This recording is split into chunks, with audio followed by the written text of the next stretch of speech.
All right. What is going on, everybody? Welcome back to another Serious Angler Fantasy Fishing show.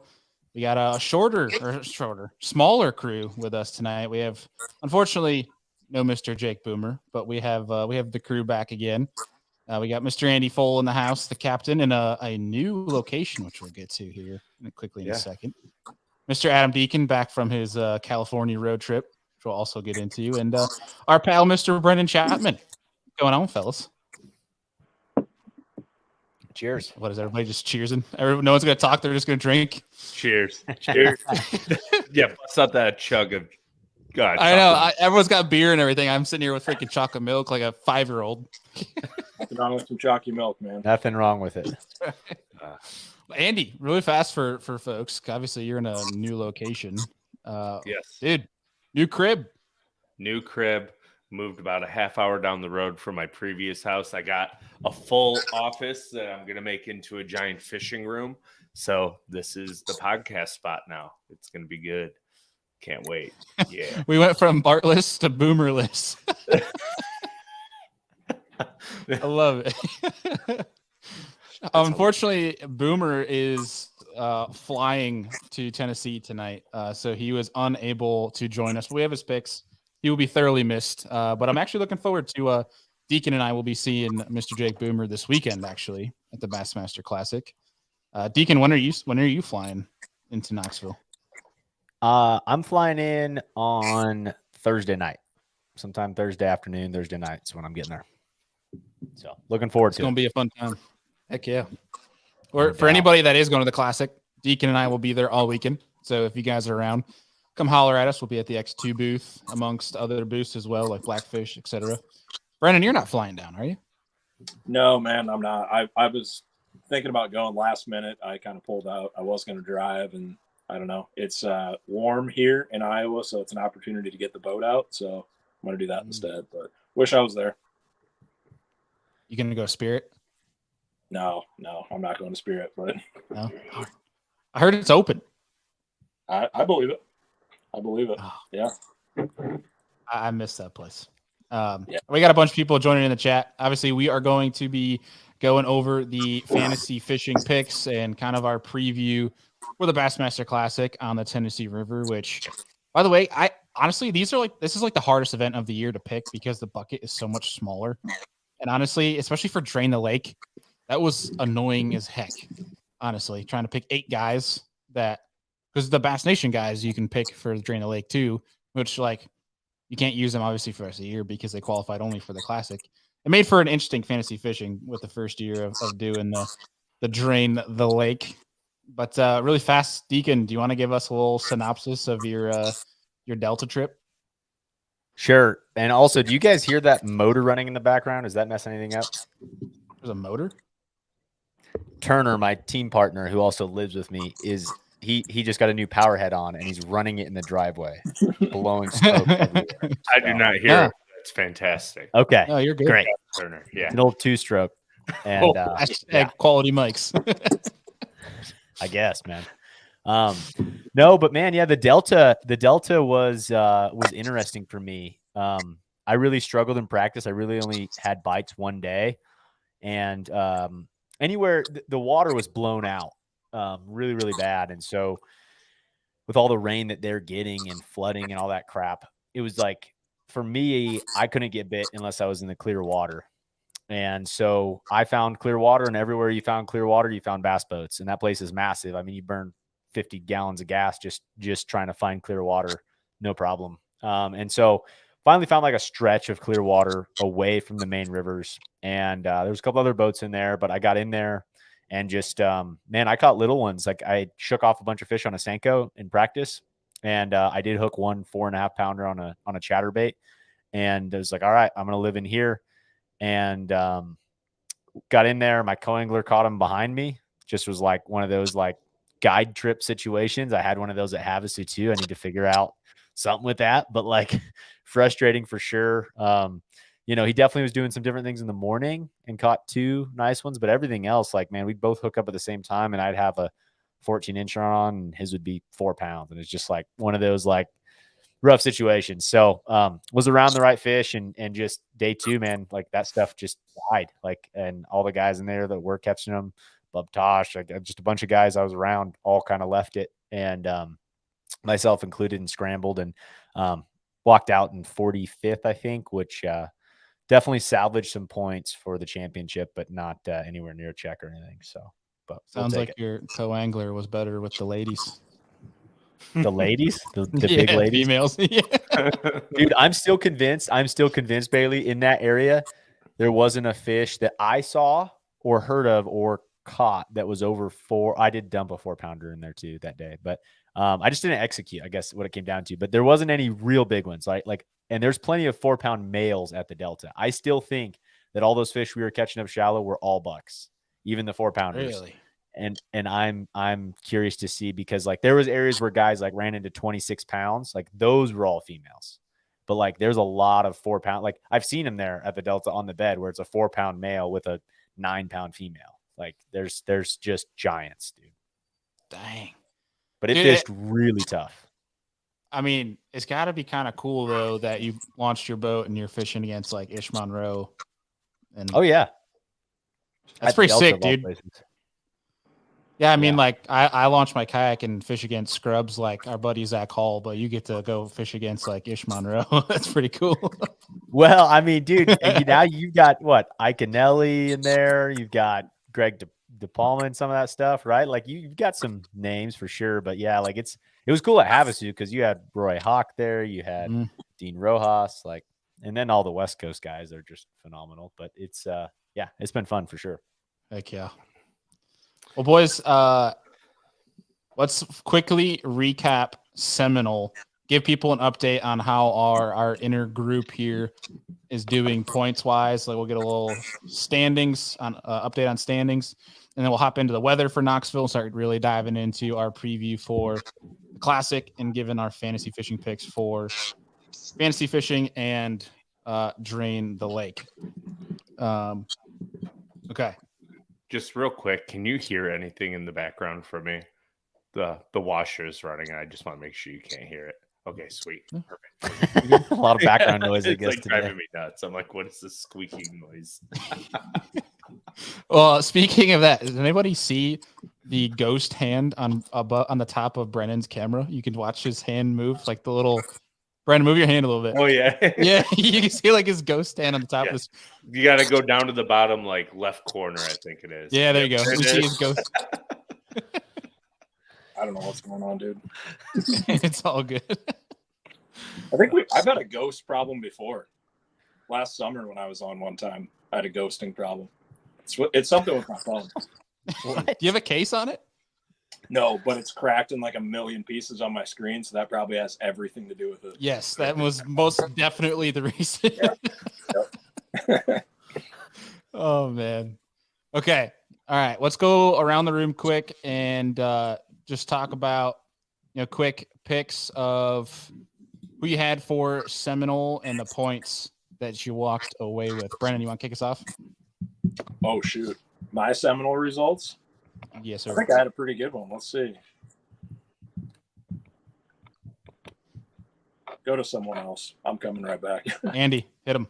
All right, so I had 909, Swindle 37th, Paul and Nick. Let's not talk about that. Luke Oof. Palmer 24th, Jacob Prosnick came in 51st, and then Jason Christie with the 23rd. So if Paul Nick would have caught a limit every day, well, I actually think he caught a limit both days, but only had like 6 pounds each day, which was very surprising to me. A very surprising start for BP, but Yeah, very uncharacteristic, but it also is Florida. So you never know what you're going to get down there with him. yeah, the rest of the season basically shapes up for Palaniuk. So Yeah. Egan, what about you, dude? Man, on mine. Sorry. Okay. Gucci. I had Drew Cook, ended up 31st. Buddy Gross, 78th. Rough deal there. Clifford Perchin, 57th. Dang it. Drew Benton in 22nd and Jason Christie in 23rd. So a total points of 952. It was like looking at the group scoring here. It was tough on basically everybody for the most part. We'll get to Brendan here last, but I had 903 points. I had Brandon Cobb in 20th, Greg Hackney in 7th, John Cox in 14th. You're sitting here, you're thinking, hey, that's not too bad. But then we have Brian New 103rd. And so that kind of sucked. And then Keith Poche at 97th. So went from half the team to great. The last two kind of bombed on me, but that's how she goes. I blame Jim Johnson, here we go. Yeah, Jim Johnson curse is over if he had 11-19. Like, I don't know if he can carry on to that hat anymore. Oh Lord. If he does well at the Classic, I might be picking everything Jim picks for the rest of the year. Might be that might be the hot hand.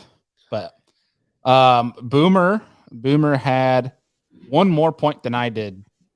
And he had 904 points at Seminole. And he had Walters at 69th, Buddy Gross 78th, Bryant Smith 43rd. I don't think he's going to pick Bryant anymore for this season, like you mentioned on the last show. Drew Benton 22nd, Jason Christie 23rd. But Brennan, round us out for Seminole. Yeah, I guess I didn't have a bad one. I just didn't have anybody in the top 10. I had one kind of bomb and then a bunch of really solid finishes. I had Drew Cook 31st, Caleb Kufall 77, John Cox 14th, Drew Benton 22nd, Jason Christie 23rd for a total of 1,042 points. Woo, winning the week. Yeah, not great, but it's better than nothing. So that's right. All right. So as a group here, the standings are as reads. Give me 1 second here. Boomer is in first still with 2,006 points. We have, let me pull up. We have in second place, Mr. Brennan Chapman, 1,916 points. And I am in third with 1,908. In fourth, Mr. Andy Full with 1,790.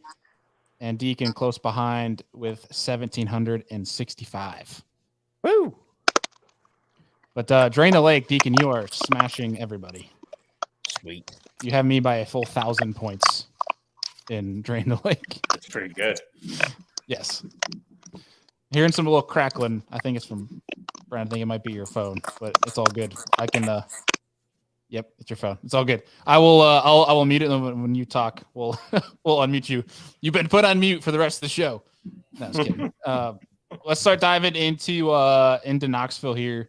What I'll do is, Andy, Deacon, Brennan, if you guys want to kick off and kind of talk about what you think your predictions might be for the event. I'm going to pull up the weather forecast here for Knoxville. Yeah, so I think you're going to see a lot of cranking and winding, and you might even see like the big swim bait come out. You know, a couple of years ago, Zaldane was catching them on a mag draft, so you're probably going to see 6, 7, maybe even 8-inch soft body swim baits coming out. But I mean, it sets up kind of as a diehard pre-spawn event, and I wouldn't be surprised if you see somebody catch them like Ike did a couple years ago on like a DT6 in a channel swing running back into a ditch. So, or a cliff perch finding them on bridge pilings if he can find water that he's not sharing with somebody else and catching them on a big gizzard shad type jointed swim bait. It's going to be really fun to watch as that water climbs and the water temp climbs and those fish literally flood the banks. Brandon, what do you think? Yeah, just mirroring what Andy said. I think it's going to be a mega pre-spawn tournament. You're probably going to have fish in maybe a couple different stages. You're probably going to have some fish that are a little bit further behind. Maybe in some deeper water, you're going to have current fish that are going to play, particularly smallmouth. I think it'll be a really interesting tournament to follow. Weight wise, I don't know. I think it's kind of a curveball with the weather that we had going into this tournament. Fortunately, we got warm weather now, so that's only going to help the bags, but I think it'll be an interesting one to follow. Deke, what about you? Yeah, man, I think the biggest story to me is going to be the smallmouth versus the largemouth. or a combination of the two, right? I mean, I think that still definitely talking pre-spawn, and therefore we're talking cranking for largemouth and that kind of a thing, fish moving up. I think, to Andy's point, a big bait could play on that side. And then I think the smallmouth side is like, are they going to be out moping and doing that kind of stuff, or are they going to be kind of working their way up? It looks like, I mean, just in that area, right? You've been seeing a lot of stuff on Kentucky Lake and seeing the big bags of smallmouth coming out right now, and just pre-spawn big smallmouth playing in those Tennessee River systems. So I'm excited to see the storyline of the smallmouth versus the largemouth and what guys find in practice. Yeah, we have this comment down here from Kay Patterson saying, what percentage of largemouth versus smallmouth will make up the winner's day 3 bags? They say they think it's going to be 70% largemouth, 30% smallmouth. It's going to be interesting. I think could be the biggest storyline maybe of all is, you think about the practice days that these guys had going into this event was polar opposite of what they're probably going to experience in this tournament with the weather, just totally flip-flopping. You know, it's the Classic and it's the Bassmaster Elite Series. These guys always sandbag on, you know, giving poor indicators of how their practice went. But I really think it was tough on a lot of guys, and I really don't think it's going to be nearly as tough as this tournament unfolds. And it'll be interesting to see if some guys just totally unlock a new bite that they had, you know, no idea that was there during their practice. Yeah. I completely agree. Cause you hear that all the time. Like, oh, I had a crappy practice. I don't think I'm gonna catch them. And then they sack them up. That's kind of your cliche deal that you hear from like an angler interview standpoint. But I think with it, when you look at the weather here, we have, which actually did anybody else see Chris Saldane's Instagram story from practice? Yeah. I don't think so. Just all the guys offshore. Well, he literally said Gussie verbatim. He's like, all these boats trying to figure out Gussie's deal, like from the spot where he won the Elite Derb. I thought that was kind of interesting. Well, if you go back and watch that Elite Derb too, sorry, I didn't mean to cut you off. Zeldane literally fished right next to I was going to say, I think Zeldane went out there, right? Like kind of got his teeth kicked in by the moping rig. It was kind of crazy to watch. And he's like, I can't get him to bite, but I can see him. And there was Gussie doubled over like the first 3 days of the event right by him. Yeah, which is, I don't think so. I don't think that is going to play this time. I really don't. Really? I mean, again, I'm no Tennessee expert. I think when you look at the weather here, I think you could probably catch them doing that. But if you look at it, I mean, today or tomorrow, as in Tuesday, it's going to be 61. And then Wednesday goes down a little bit to 56 with some rain. But then you have 76, 76, 70, 70. And the nighttime temps are super warm too. So like I gotta feel like these shallow largemouth are gonna play much harder than a smallmouth would. But I could see some guys having both in regards to, like, especially with the rain this week, rain getting on Wednesday. You see potential for thunderstorms throughout the weekend. They could have from a current deal, I know from people that catch big smallmouth. I think it's on Tellico, I believe is the lake that they go catch the bigger smallmouth at. Like, there's people that sack up big bags of smallmouth this time of year. And there's been people like, Rudd and our buddy Caleb who've gone out with big hollow bellies and just smoked them on this body of water, especially this time of year. So I think that it could play, but I'm going to lean more towards largemouth in this event from the pure fact of when you look at these warming temps. And I just think there's, this time of year, largemouth wise, there's just more of them than smallmouth in this fishery, just getting up and being able to get on multiple of them and being more consistent throughout the event. I mean, I think the biggest indicator to me, right, was during the 2021 event. You got to look at the dates. I mean, that was late February, almost a month ago. The Classic in 19 was very similar time frame. It was actually a week earlier, or roughly a week earlier than this one is, maybe a little more than that actually. And it's a little bit, it's been cold, like you guys are saying there. So I see it fishing similar to 2019. I think the difference is more guys are relying on forward facing sonar now than in 2019. So I could see more of that stuff playing offshore, but I agree. I mean, I think fish are are moving up. I think it's going to be just a pre-spawn delight, and who can land on the big pre-spawn females. Yeah, I think this is going to be. It's going to be a combination of your local guys that are going to do well, like, which we'll get into the picks here in a little bit, but like your Tennessee guys, whether it's Mullins or you can throw, even though Matt's not a Tennessee guy, but he's close enough with being right over the border at Kentucky, but also like a Lester, like guys that are from around the area that have spent a lot of time out here.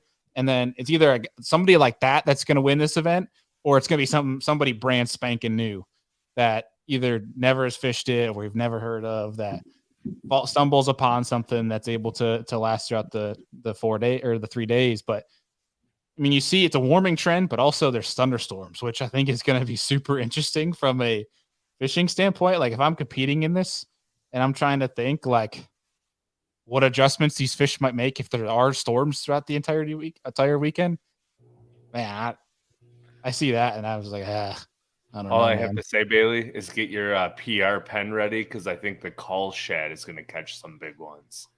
Oh, you think I'm going to have to write up a bunch of stuff? Oh, yeah. I think so, too. It's just that typical springtime, soft body swim bait type of weather forecast. Like we just saw it at Norman with red crest. Water temps are going to be warm. Fish are going to be shallow. There will be fish deep, to Adam's point, but I think a majority of the big ones are going to be up shallow, sunbathing, getting those eggs ready to lay. Brennan, what do you think? We'll start with you, Brennan. How many 20-pound bags do you think are going to be caught? How many 20-pound bags? I'm gonna say five. Your top 5 will have 20 pounds or more, and I think that lasts for 3 days.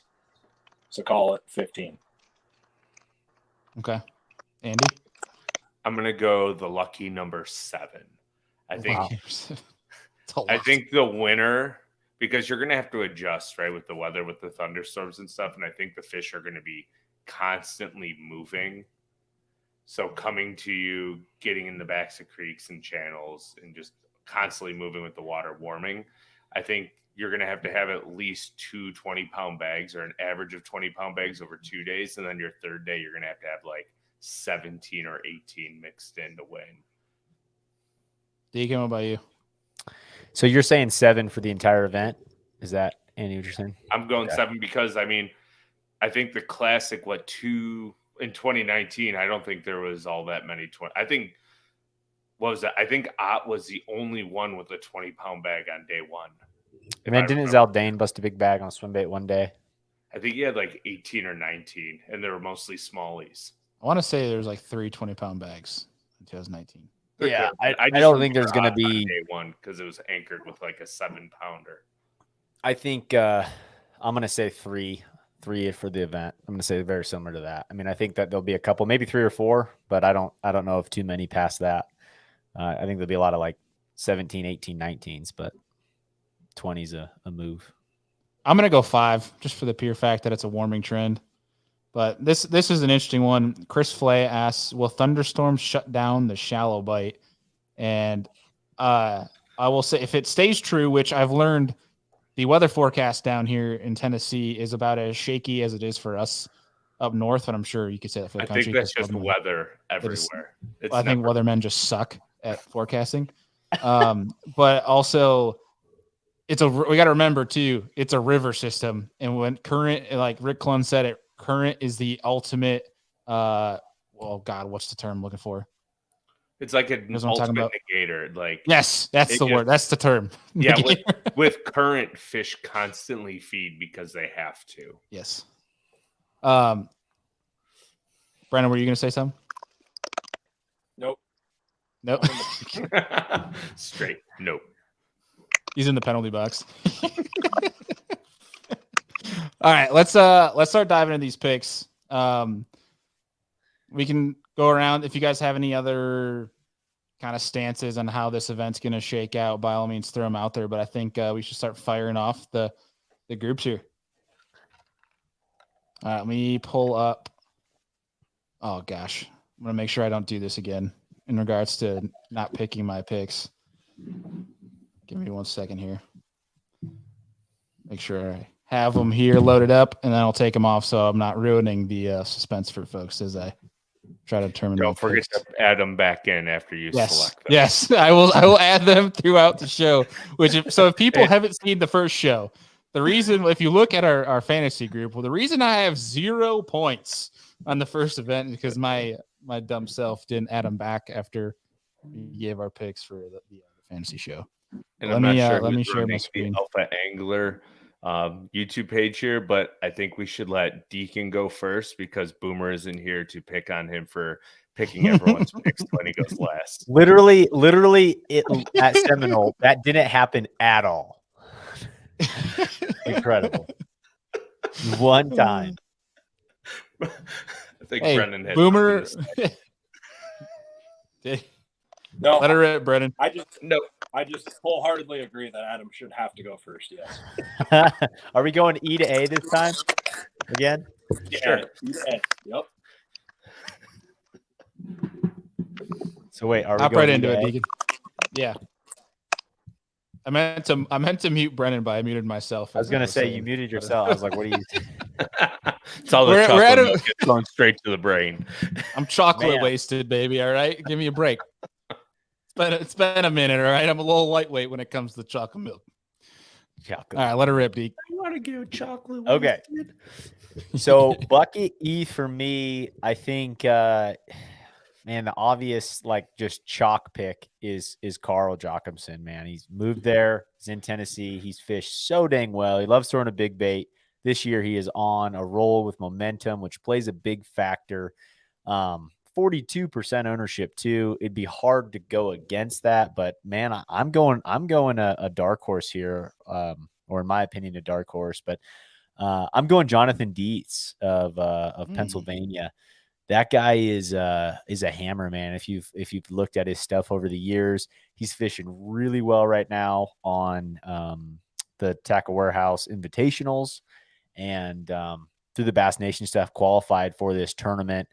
I think too, just guys from Pennsylvania, they're, Susquehanna River. They understand river stuff to some extent. He's obviously spent a lot of time on the Potomac and other river systems, and can also, I think, play with smallmouth if there is anything happening from that perspective. So he's only a 0.7% ownership in bucket E, but man, I'm going for a bucket E pick to have the ability to win it, which Carl absolutely does. And man, that's my wild card pick.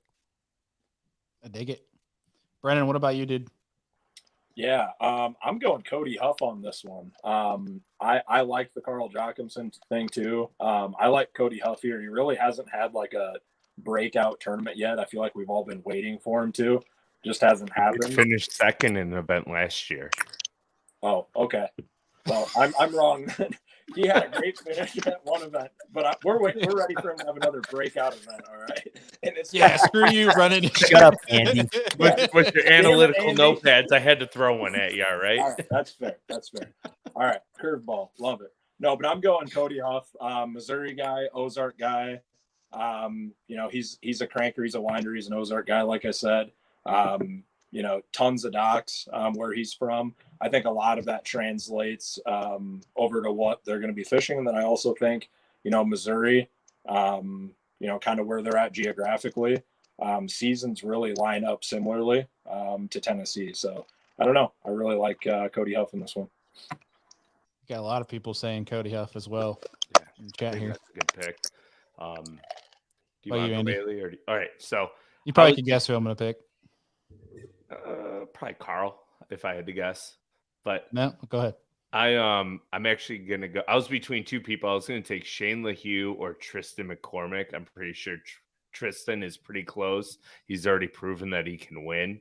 And then Shane LaHue has been pretty hot to start the Elite Series this year. But ultimately, I am going with McCormick. I think he will have the outside chance of winning out of Group E, especially I believe Burns, Tennessee is pretty close to the Loudon and Tellico. So he's probably spent a lot of time on this lake. I like that pick. Boomer went with Tristan McCormick as well. I'm assuming he saw the Tennessee label as well. For me, I really, to be honest, I don't have any rhyme or reason as to why I picked him. From a strategic standpoint, more just manifesting than anything else. And I'm going with the hometown boy, Mr. Casey Smith, who I've been around fishing wise for almost my entire life. So it's more me trying to say, hey, if I pick him, maybe he'll do well type of stuff. Going with Casey, who got in through the Oneida Open. So I'm hoping Casey has a really good tournament. Really cool to see a dude that, you fish with, one of your buddies, do make the classic. So I'm going with Casey just off that. I like it. So none of us went with Carl Jochimson. No. Yeah. Wow. That is, I mean, just Watch him win. and also is just on a roll fishing right now. Oh, Yeah. he's First classic too. arguably he's fishing. He's one of the hottest anglers fishing wise on the league right now. So it'll be fun to watch. He's gonna catch them, and he's gonna catch some big ones on the. He'll probably have a camera on day one. Yeah. Yeah. Go ahead, Brennan. E Sorry. was a tough bucket though. I mean, honestly, this was probably the toughest E bucket I've seen so far this year. Loaded. Well, because it sucked because there's like literally 5 people in the buckets for these ones. So it's like, I think A is honestly the toughest one because it's freaking every damn hammer you want to pick for this event. You only got to pick one of them. It was brutal. A is the toughest bracket by far. Yep. All right, Deke. Bucket D. Who you got? Yeah, bucket D, man. I'm on a high horse with Clifford Perch. I think I've picked him literally in the last 2. Golden Ram. Man, I got data on this one. I'm hoping Clifford shines through. So the Golden Ram, man, I wrote down just all the folks who fished both the 2019 Classic and the 2021 Elite Series event. And he's one of the top finishers, I guess, in both, especially for sure, probably in bucket D. Which doesn't necessarily mean anything, but he spent some time out there. He seems to do well there. I mean, so in the Classic in 2019, he finished 18th. And if I remember right, he was catching him on a big glide. On a bridge piling. Yeah, exactly. And so I think that is absolutely setting up to happen again here. So he finished 18th in the 2019 Classic, which is a great finish. And then he finished 24th in the Elite Series there in 2021. So I think he's super comfortable going to catch those pre-spawn largemouth. And then he's also great with a spinning rod and can if it is still a deep thing at all, I think he can at least compete out there. So that's my bucket D pick. Brennan, what about you, man? This one I had to go with my boy Pat Schlopper. He's just a killer when it comes to pre-spawn fishing. I wouldn't want to fish any tournament against him pre-spawn. Like the guy's just finds them, catches them, gets them in the boat. I could see him fishing up shallow, dragging a jig, getting dirty with that, or I could see him cranking, either scenario. I think he does quite well here. So I'm taking Pat Schlopper. There really wasn't anything in this bucket besides like KJ Queen was the other close one, I think. Wasn't anything super flashy in this one to me, but I'm taking Pat Schlopper here. Heck yeah. Boomer for this bucket went with Mark Frazier. That's a good pick. Andy, what about you? I took Will Davis Jr. I feel like it's a name that's not really mentioned. I think in his first 2 Elite Series, he's had 2 top 35s in his first 2 Elite Series. He's fishing pretty good as a rookie. First Bassmaster Classic, so it'll be surprising to see how the lights affect him. But he does have a long line of fishing lineage behind him. And I do think with the warming temperatures and pre-spawn, and I'm pretty sure he's a pretty good spinnerbait fisherman, it could be an event where spinnerbait shines through. And I think Will Davis Jr. is going to be a good pick, a good sleeper pick out of Group D. I like it. For this one, it was very, very hard to not go with Luke Palmer. After a really good Classic last year. Cooper Gallant, I was tempted to pick as well, just because the kid straight catches them everywhere. And I think if the temperature stayed colder, if you were to ask me anybody that could hang with like how Gussie won it I think Cooper would be your guy. I mean, look how he won Cherokee to get into this classic, was moping. So I would have loved to go Coop, but I think with the warming temps, with these fish kind of shaping up the way they're going to be, power fishing, I think is going to be the way it's going to get won, especially for the bigger bags. You know, Brennan, you mentioned his name. I'm going with Mr. KJ Queen. This one. All right. Bucket C. Deke. Man, I really like. Actually, I just wanted to comment on Boomer's pick. Man, Mark Frazier's been fishing phenomenal, and seems to be just super steady Eddie, consistent with good finishes, which is a great fantasy pick. Man, bucket C. I was going a couple different directions, but just kind of a gut feel here. You know, I was really looking at a Matt Robertson being a local, that kind of a thing, and has fished it a bunch, both in 2021 and 2019. But you know, I'm going with Bob Downey, man.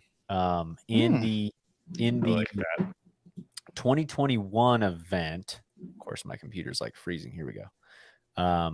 He finished 12th in that. And I remember he was catching them kind of pre-spawn, catching those fish moving up. And I know that was earlier. So he'll be looking for that bite again, which should be even better now.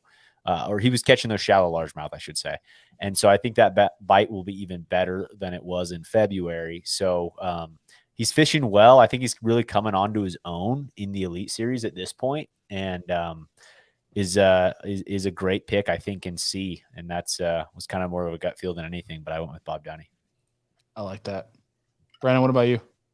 So the Classic to me is a little bit different than most tournaments, and I think most people would agree. Most anglers would agree.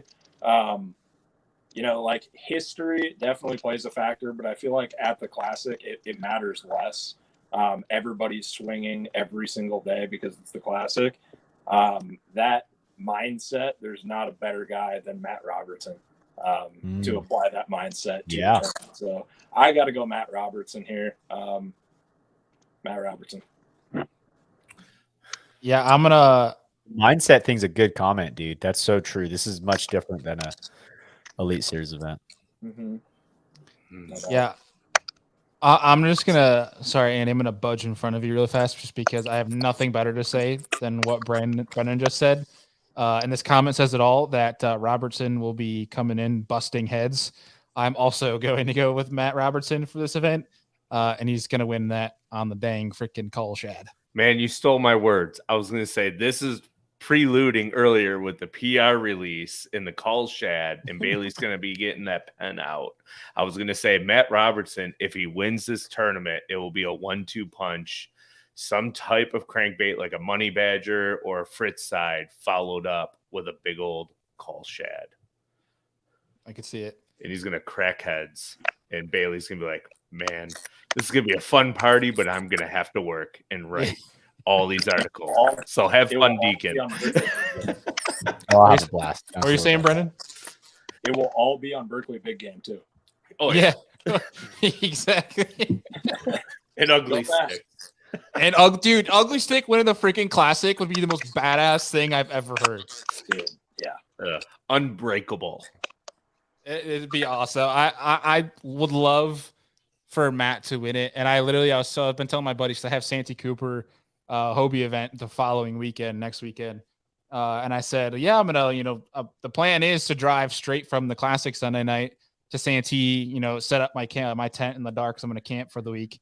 But I'm like, depending on who wins, and I full well knowing the only person who I'd stay back to party with if they won would be Matt, because it would be absolutely bonkers if Matt. I mean, you heard him say at the Classic last year. It was like, if he wins, he's gonna buy the whole damn trailer park. So if he says that, I mean, you gotta go party with the guy if he wins the Classic. You gotta go down in history as saying, yeah, I partied with Matt when he won the Classic. I do have a sneaky Group C pick though, who missed the first tournament of the year, had a rocky Seminole, but he is coming in with that little boat, and he could get way back in areas that other anglers aren't going to be able to reach.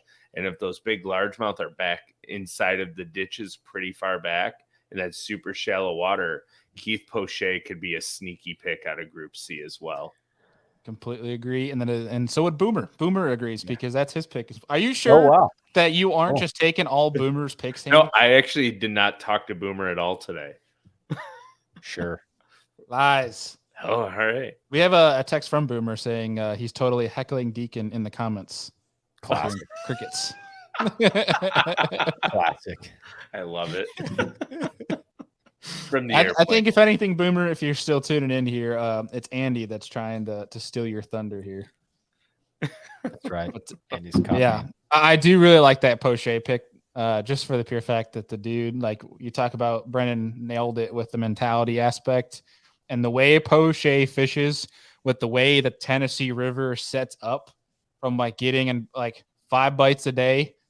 Dude, I mean, with that little boat, man, it could be pretty sick live TV if he gets a camera and he's catching them. It could be sick, and he could run into some freaking. He could post a 20-pound bag in a place where no other boat in this event could get to. It would be sick. So Poche did not practice. Oh wait, they still have another practice day though, so he'll get 1 day of practice, right? Wednesday? Yeah. Wednesday they have one practice day. Not practicing for the Classic. It's wild. Well, I think what happens is he kind of set himself up in an interesting position. I think this would be the other way around. So he didn't make Okeechobee because he made the knockout round for Kissimmee chain. So he didn't make the Okeechobee event because he thought that he could leave halfway through the day on the MLF derb to make the back half of day 1 of the Bass derb. They said, no, you can't do that. Which I think sucks because how sick would it be to like get him launching like at noon? You like the camera pans That over would him be launching. huge. It'd be Issue hilarious. there too, like a lot of waterways don't want you legally taking out a one body of water without like wiping your boat down and washing it and putting it into another body of water. It's Florida. Florida's Florida. Like you're good. Stop being a freaking boat That's cop. Just let him go no. fish. It's not that. I don't know. No, I think it's just because the 2 trails personally, but I think it would have been made for sick TV if you watch him come in and noon and he goes freaking smokes like a 20-pound bag of Florida fish. But I think if it was the other way around where he was still in the Bass derb, I think he would have been more apt to ditch MLF for this one. But I think he has to compete in the. I don't know how it all shapes out rule wise, but yeah, I mean, dude, if you're asking me, it's like, would you rather practice for the Classic or like a single season MLF derb? I'm like, I think there's a glaring difference in the 2 of those events, but that's just me. I'm sure he's got a rhyme or reason. Keith Poche's calculated, but he's probably just looking at it like he probably went and pre-practiced some creeks type of deal and scouted some things out. Oh, I'm sure he pre-practiced and flew a drone around and has got some sneaky stuff that he's like, I'm going to go check it tournament day. Hopefully it's there. I really hope he gets a camera, dude, because that would be some sick TV. It really would. Just for If he makes top 5 on day 1, he'll definitely have one day 2. So yeah, we shall see. But okay, Group B, Deacon, who you got? Dude, Group B, in my opinion, may be even harder, at least for me, than Group A. As we get close to this like B and A, like I really struggled pick wise. There's just not anyone that really is just jumping out to me in B as far as, I shouldn't say that. There's a lot of people that jump out as fantastic anglers, but for this event specifically, a lot of these guys can win in Group B. They've proven that. A lot of these guys are very good at pre-spawn fishing. So it was a really, really tough bracket for me. And my mind's still kind of like wandering between a couple of guys. But I think overall my pick is Gerald Swindle, man. Ooh. His first dub is the Classic. How cool would that be? And I think that's okay. I take it back. There's 2 guys I would stay and party with. Right. And I think that's maybe part of it too, is the Cinderella story of him getting his first win. Obviously you've got Lee Livesey here. You've got Patrick Walters, guys who are just proven winners. John Cox, like just guys who can just flat out win. But I think G-Man, even if he doesn't win this event, he's going to have a great tournament. He's good on the bank. He's good at just junking and winding a crankbait. And so I expect him to do well here, and that's my bucket B pick.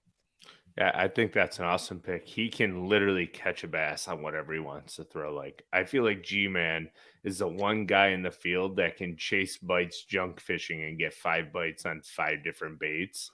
And when you get a crazy warming trend out of a cold front like this, like, you need to know how to junk fish because the fish are going to be doing like every little witch thing. It's going to be fun to watch. I hope he catches them. But if I think G-Man has a shot to win, he's got to catch him on a jig underneath docks or on laydown somewhere. Like, that's the way he's going to crack him on a balling out jig, Buckeye balling out jig. Brandon, what do you think? Like it. Here, if I close my eyes, I could envision every single one of these guys finishing in the top 10, probably top 5.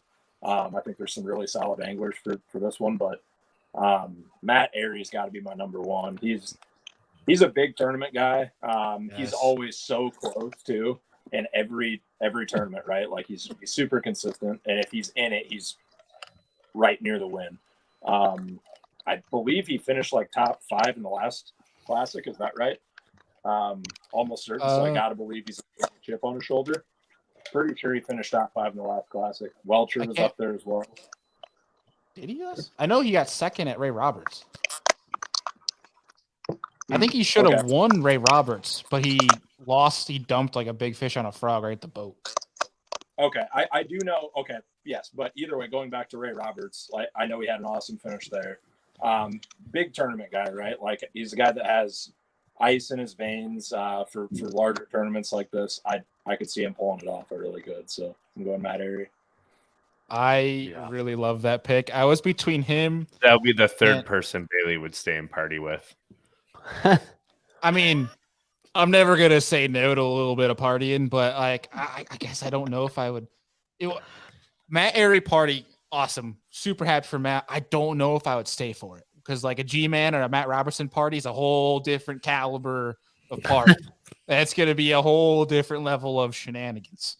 But I think I really love a Matt Erie pick. Like you talk about a guy like that can get up shallow and get nasty. Like he's one that showed that he can do that. Ray Roberts, you saw it at like Lake Eufaula, that he top 10'd in back when Buddy Gross won that. But the guy I'm going with is a guy that's proven that he can't, that it doesn't just take Lake Fork for him to go smash and win. And I'm going with Lee Livesey. I think he shocked a lot of people with how well he did with spotted bass and clear water on Hartwell last year, and had some big days and made a kind of not a run at it, but he made an impressive climb on day 2. I'm going with Lee Livesey on this one, where I think he can do something a little freaky with these fish on the Tennessee River. That would be, he's almost on that Matt Robertson level of shenanigans when it comes to a party deal. There'd be a lot of Busch Lights. Busch Light would be sold out in Knoxville, I think, if Lee Livesey won this one. Party number 4. That's right. No, we're still at 3. We're still at 3. We might hit 10 by the end of the night. Okay, we'll be at 4. If Casey wins, it's 4. 4. Yeah, perfect. I love it. So my group B pick here is John Cox, an absolute Tennessee River hammer. He almost won this tournament. Was the last time they went 2 years ago, shallow cranking. He knows how to get down and dirty in the shallow water. He's going to catch them. He is due for a big win in bass, and this is the event that he breaks through. Interesting. I can see that. And he has won an event cranking before. So yes, I think that it was his the first first event threw ever. a crankbait. Yeah. Andy, are you sure that you're not getting Boomer's picks? Because that's who Boomer picked too. I swear on my life. Yeah. Boomer, you got to let him have it now, dude. I promise I didn't send him the screenshot of your picks. Even it must be just because I'm wearing the hoodie tonight, so we're like in just classic. Yeah, you're just channeling the alpha angler fantasy fishing picks is what you're doing. Is what you're doing. Yes. Okay, I got you. It's so funny. Yeah. This one too. Like people are saying that Brock Mosley's a sleeper. I think he's a guy that you've seen come so close. I mean, he had 3 second places last year or 2 years ago? Yeah. Something ridiculous. The dude is so due for a win. It's actually ridiculous. I could see him pulling something out, man, because that dude just does well. I think regardless of where you go, he's one that adjusts well. I think I wouldn't be surprised if Brock Mosley came away with this one as well. But Deacon, round us out for probably the hardest bucket in this entire fantasy fishing week. Yeah, man. I mean, bucket A is just loaded, right? And I think that there's a bunch of winners in here. If you jumble these guys up, they're all going to do really well. So with that, I went local, man. I'm going Brandon Lester with this. And so I think there's plenty of really, really good picks in here. And I wish they were a little more spread out. Unfortunately, they're not. So I'm going Lester. He's done really well. In the 2019 Classic, he finished 6th. So very similar time frame and just a local hammer. And I think that it's tough to bet against that guy. Agreed. Brandon, what about you? I was leaning towards Lester as well. I was really close, and then I saw David Mullins there at 3.3%. He's a Tennessee guy as well. Cranker, winder. I think this sets up really well for him. That's all I really got to say. Just think it's kind of his style, his tournament. So I'm going David Mullins. I like that one. Andy? Back to back, Jason Christie. I could see that. I wanted to go Lester, and I was like, there's going to be a couple people in here, I'm sure, that are going to take Lester, and I wanted to be a little different. I feel like Jason Christie's another angler. Somebody said here in the comments that fishes the junk pattern really well and maximizes areas to get really big bites. And now the monkey is off of his back. He's one of those guys that if he can get a big bite or two on day one, watch out. Jason Christie will be there at the end. Or he could finish last, but I'm going to hope he wins. He can finish anywhere in this tournament, so I think I'm going to go with Jason Christie. Yeah, just never know. It's funny. So I think it's your first pick that isn't the same as Boomer. Well, that's good. And Boomer went with his co-owner, Mr. Brandon Polinick, for this event, which, okay, make it 5. 5, I would stay for a Brandon Polinick win, for sure. Actually, now looking at Bucket A, I might have 5 guys in this one that I would probably stay for if they won.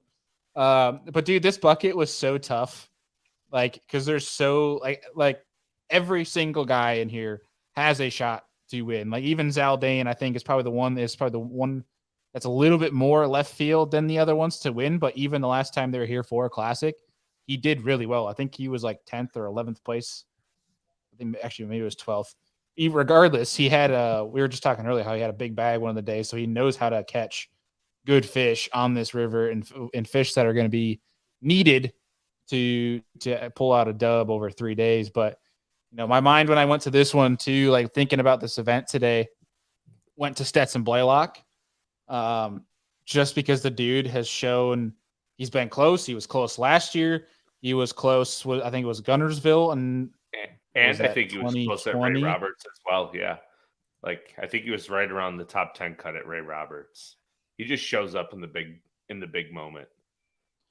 Big derbs. Yeah. I mean, he caught him cranking last year, shallow on Hartwell on the last day. Brandon Card, you look at him, he does well in Tennessee. Obviously, Andy, your pick, Christie, he does well, dirtier water, spinner bait. This is one I could see Seth Feider winning. Like, this is one. I mean, Gussie's one here. Hackney, you can see doing well. Here. Like, all of these guys have, 1,000%. But for this one, it's so hard. The dude is just trending so well. Yeah, I think he's literally hitting his peak of his career in regards to success when it comes to wins. He's got an open win. He's got an elite win. And I think he's going to get his Classic win, and I'm going with Brandon Lester as well. I think this is a Brandon Lester Bassmaster Classic. I think he's going to take it out. But like, I will say 6, Seth Feider, I would stay for that party too. Just keep racking them up. I mean, 7, I'd stay for Gussie. I don't know what a Greg Hackney party would look like. Oh, I think it'd be fun. Oh yeah, It'd be Godzilla very ain't got intriguing. nothing on Greg Hackney. All right, Yeah. like it's going Shotguns of down beer. with that dude. Yeah. Oh boy. All right, so let's go around the room. Maybe somebody we didn't pick, like whether it's a Cinderella story or like just a pure. I'm not gonna pick him for it, but kind of my gut feeling, super sleeper pick to win the whole thing. Who would you guys choose for this one? Deacon, what do you think? Man, dude, I feel like I've had some sleepers in here with like a Bob Downey, but to win, like, I don't even know if it's a super. This comment from Jim. Right, literally.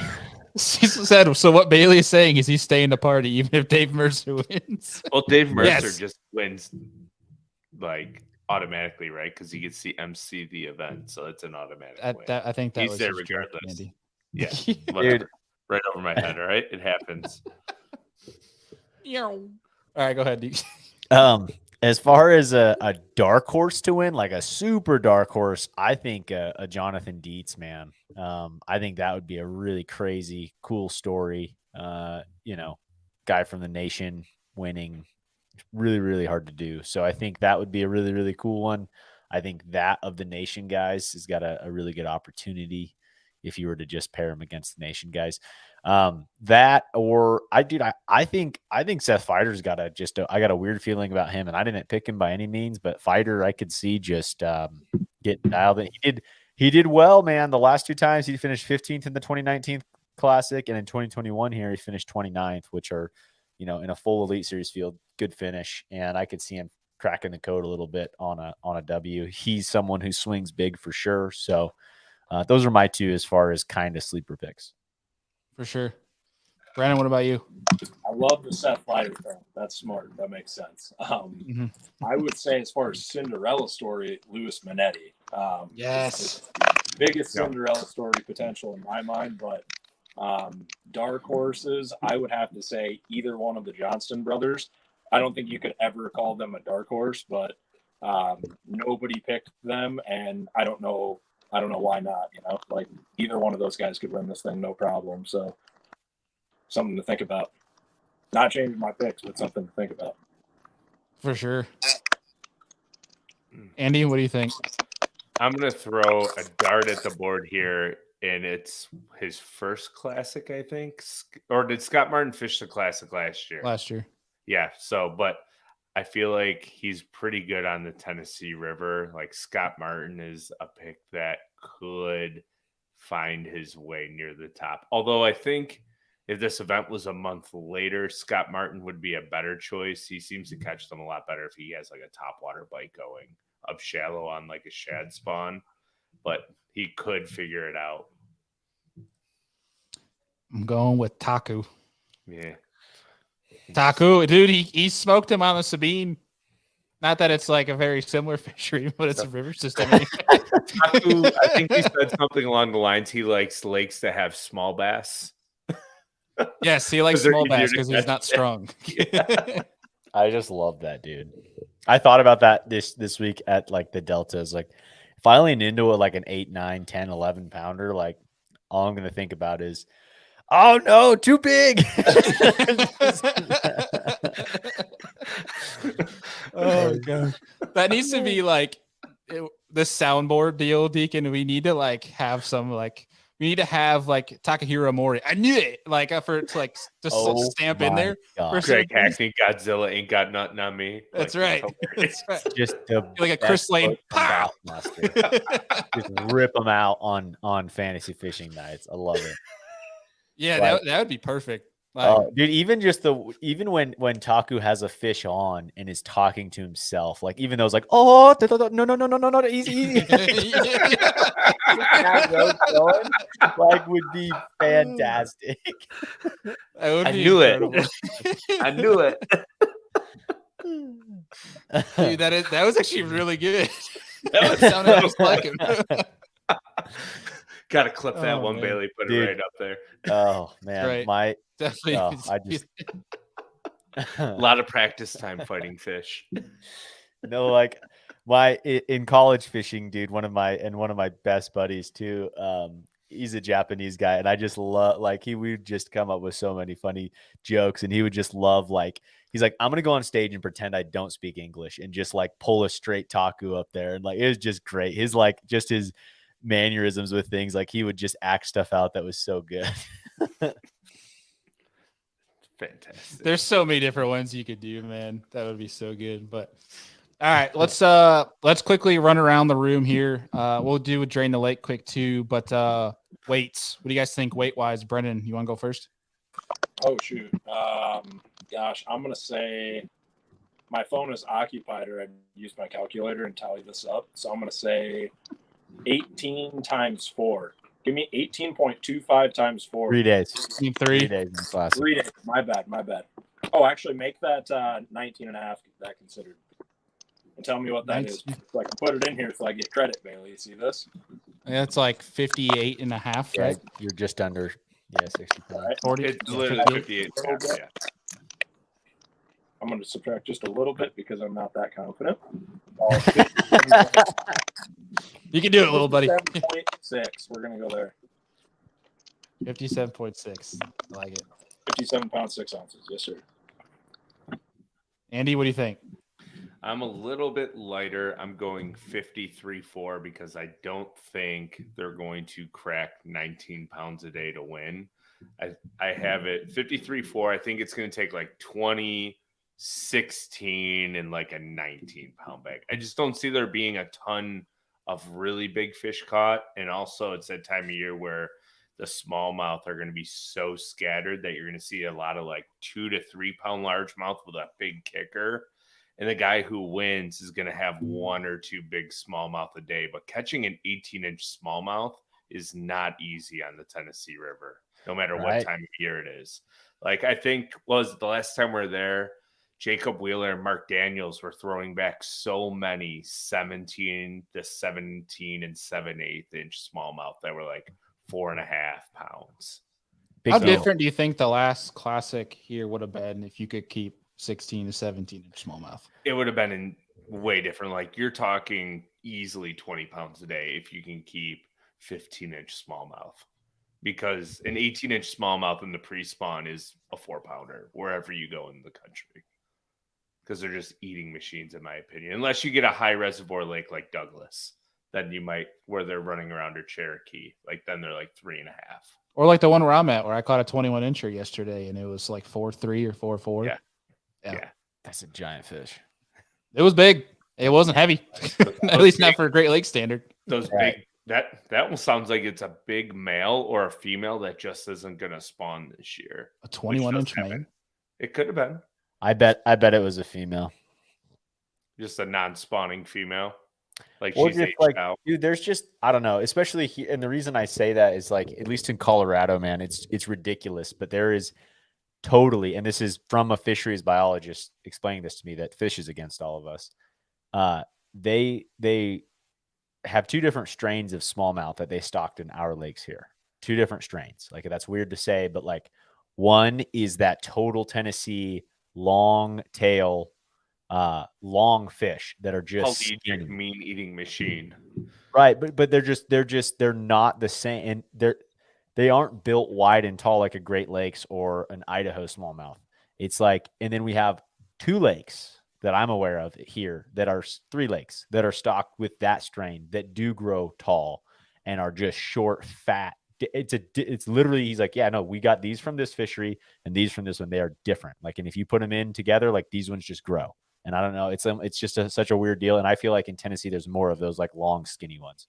Yeah. Yeah. I mean, you have it here in the Tennessee River. You have it, at least in the Highland reservoirs. They're current fish. Like that's the biggest difference in my opinion. Because out on the Great Lakes, even on the Niagara River where I'm at, out in Lake Erie, you catch those big, tall, wide ones. And if you catch them in the river, they're literally bullets. They're still thick, but a 6-pounder in the river, if you catch that in Lake Erie, it's like an 8.5.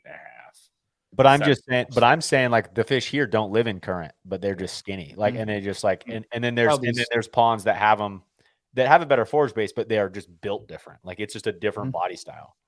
That's how these Highland reservoir smallmouth are, like Dale Hollow and all that.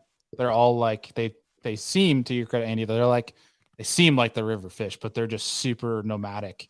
Yeah. Like the ones I saw, the ones I was catching on Mega Live, like they were literally suspended. They're in 45 foot of water. They're 20 foot down, and they were moving. And it's still 43-degree water, which is like, wiper. Yeah, that's what I thought they were. There's lake trout in this lake, and that's what I thought they were. And I'm like, I'm not catching crap right now. So I pitched down on Demiki. They kept flying up.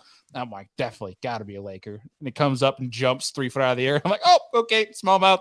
Like, thing was long as heck, but on the board, I thought it was a giant. But I mean, I feel like 42 degrees is like that magic mark where bass just start getting active. Like everything's like off the table. Yeah. Like you can get them doing whatever you want once the water hits 42. Except for largemouth. They'll sit in the same place still, but they'll just open their mouth a lot more. Yeah. Pretty much. Oh, gosh. But that's just a largemouth all year. So. All right. For weights, just to round it out, Boomer did not send me his weight, but I could see a sliver because it's it cut right off. But he's at like either, judging by the top shape of the number, it's either a 53 or a 52.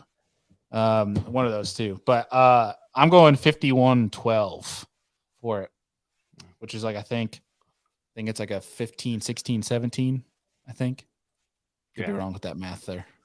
But regardless, it's going to be pretty interesting to see how this shakes out. Let's quick run through our Drain the Lake picks. Hey, I never said my weight. Oh, you didn't? Oh, my bad, bro. You're good. And I just looked at my Drain the Lake roster. Now that you said that, dude, I'm in the 99.7 percentile. You weren't kidding. Yeah, dude, you're kicking ass. I didn't even realize it.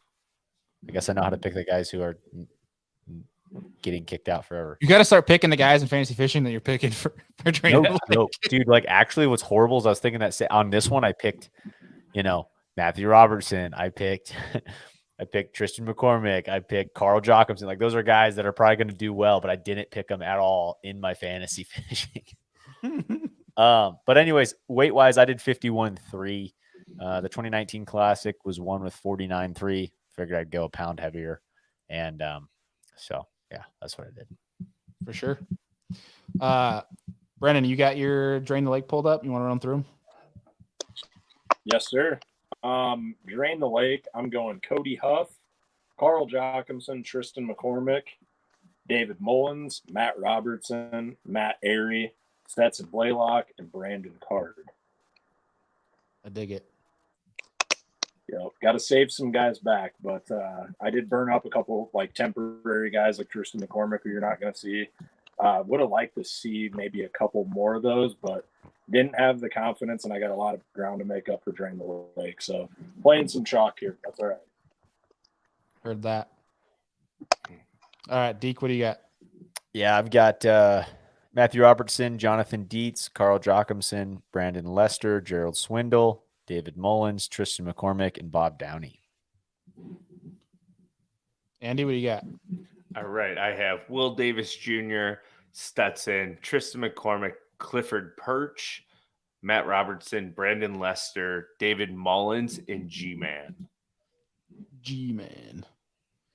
I have... Oh, you didn't save Mullins for, like, Champlain? I see. Mullins is a good pick for this one. I got Stetson Blaylock, Robertson, Tristan McCormick, Lester, Luke Palmer, KJ Queen, Chris Aldane, and Carl Jacobson. Drain the Lake's weird, man. I feel like I don't focus well enough for Drain the Lake because I feel like I exert too much mental energy on fantasy fishing that when I get to Drain the Lake, I'm just like, like just slap them in there, which is showing in my score. Like you have basically double my score, Deacon. Pretty brutal. All right. And I think and this is no offense to Deacon, right? Like his fantasy fishing. Where are you in fantasy fishing, Deacon? Right now, are you 4th or 5th? He's last. I think I'm the right. last. And then he's first place in Drain the Lake. So I would just keep focusing on Drain the Lake because you're right at the top. And oh yeah, I think you'll be all right. Yeah. If I'm not rooting for myself for fantasy fishing, I'm going to root for Andy for the pure fact because I don't want to ship that big ass trophy to somebody across the country. It's fair. I'll root for Brennan so that I could like drop it off when I go fish this summer at Wisconsin. There you go. Just kidding. Oh, I'm gonna win. Brad's Screw you muted. guys. What are you saying, Brendan? I said, yeah, the trophy's going to end up here for sure, and just bring it along with you when you come out. I love it. Any last minute predictions before we wrap this sucker up, boys? No. I think it's going to be exciting. I think you're going to see a lot of fish caught. I don't know how many big ones will be caught. Ooh, how about that? What's big fish of the tournament going to be? What do you guys think? Go around the room. Brendan, go first. I'll start. Oh, okay.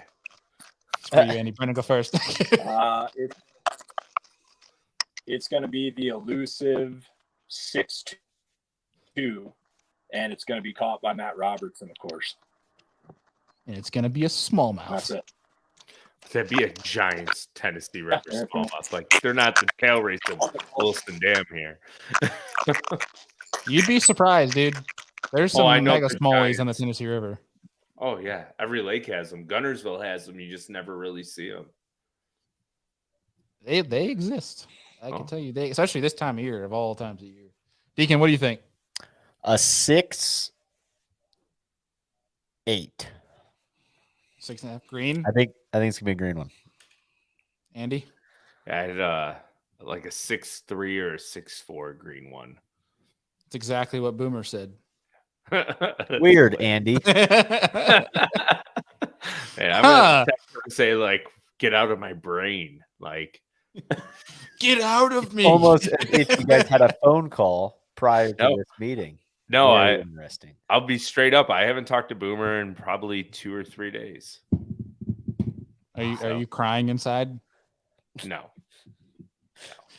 Somebody said a 5.5 pound mean mouth. Oh, that'd be sweet. That'd actually be really cool. That is a giant mean mouth. I'm gonna go 7.3. It's gonna be a green one. That'd be a giant. And it's gonna be Keith Pochet that catches it.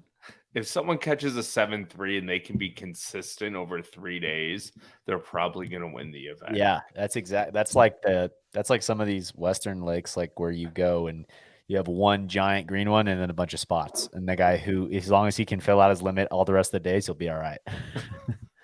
I'm going to go Pochet, and it's going to be on live, and it's going to be hilarious trying to watch him put it in his live well that's in that little boat.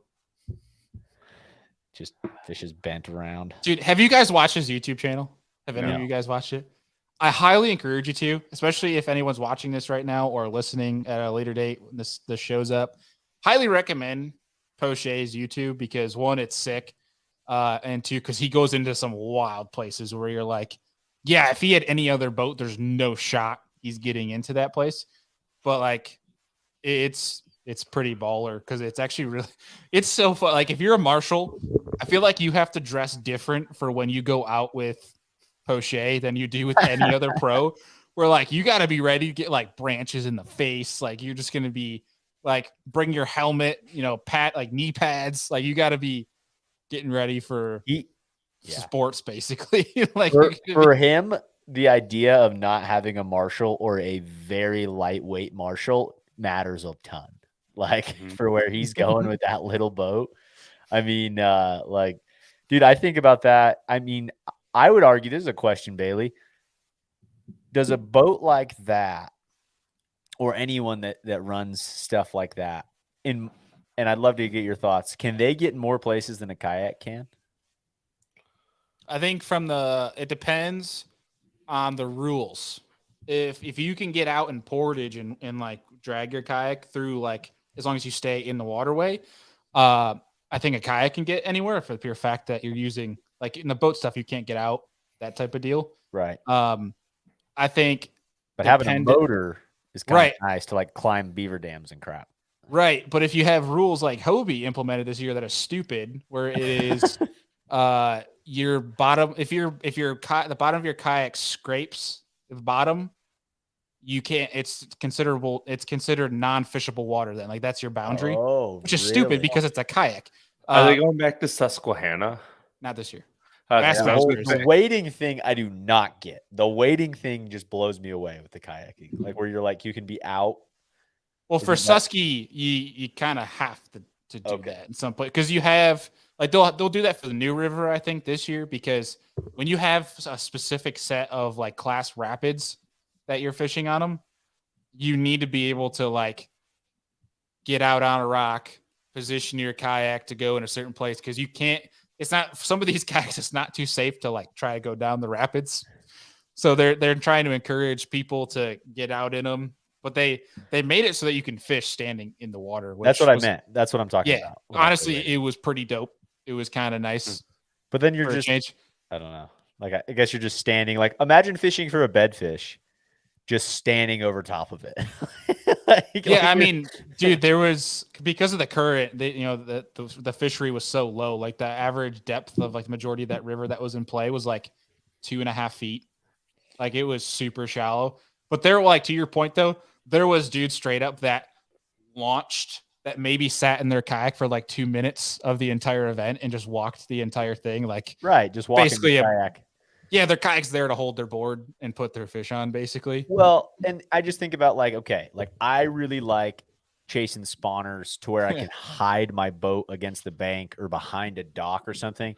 And if you're like, if you can do that, but be in the water with your kayak behind you, but like go up to a tree and be like on the edge of a tree, like skipping to a bedfish or something. Like, I don't know. Like to me, like I love doing that from the bank and fishing from the bank, but in a tournament, it just feels weird. But maybe that's just thinking from a boat perspective. Yeah.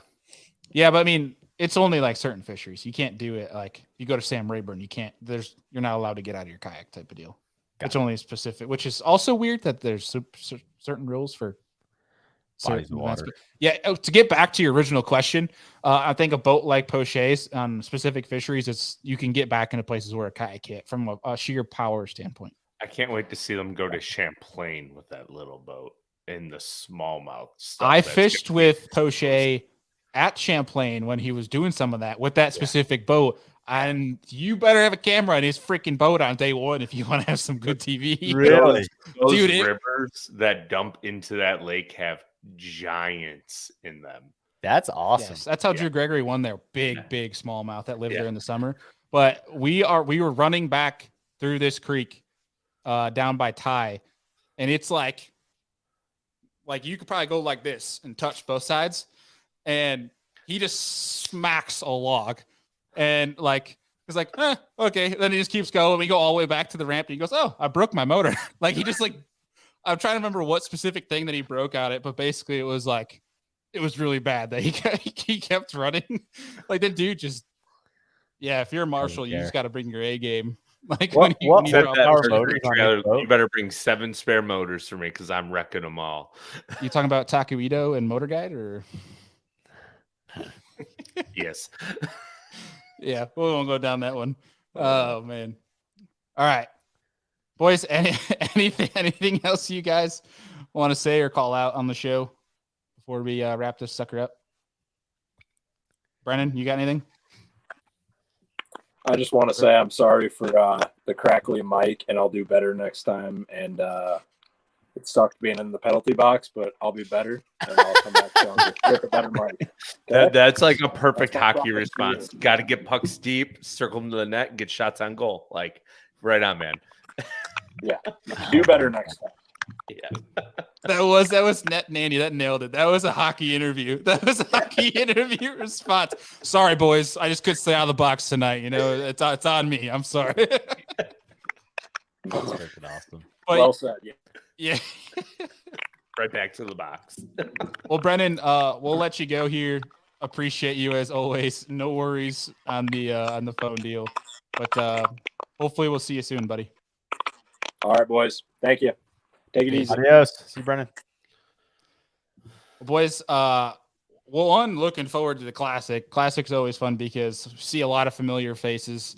It was good to see a bunch at Red Crest for those that were there that Andy and I got to catch up with, or like people that we've known or talked to that we haven't actually met in person before. It's always super cool from that standpoint of like, hey, we talk on social all year. This is our one day of the year to actually see each other in person. But Deacon and I are looking forward to Classic. So like I said in the intro in the past couple of weeks, basically, if you are going to be there, holler at us. Be cool to link up. But Deacon, you got anything, pal? Oh man, excited for the Classic. If you guys haven't checked out yet the last 2 Business from the Bass Boat episodes, Baller. and then boat stuff, man. We both the all electric Lurion and then Icon boats this week, which they are releasing at the Classic. Full walk around there. Excited to see that in person. Man, I'm a bass boat freak. I love looking at them, looking at all the new boats and everything coming out. So excited to hear more about those, and yeah, check those out. Get a little action of what those guys are coming out with. It'd be awesome. Heck yeah. Andy, you've been pumping out some good Lure Lab shows. Anything to report? So we just did a unique topwater bait this past Saturday, but this Saturday's episode is going to be a good one. Taylor Watkins is going to come on, and we're going to break down spinnerbait fishing in the spring and when to choose different blade combinations like Willow, Colorado, like the combos, and when to go painted and non-painted. So it's going to be a really good episode.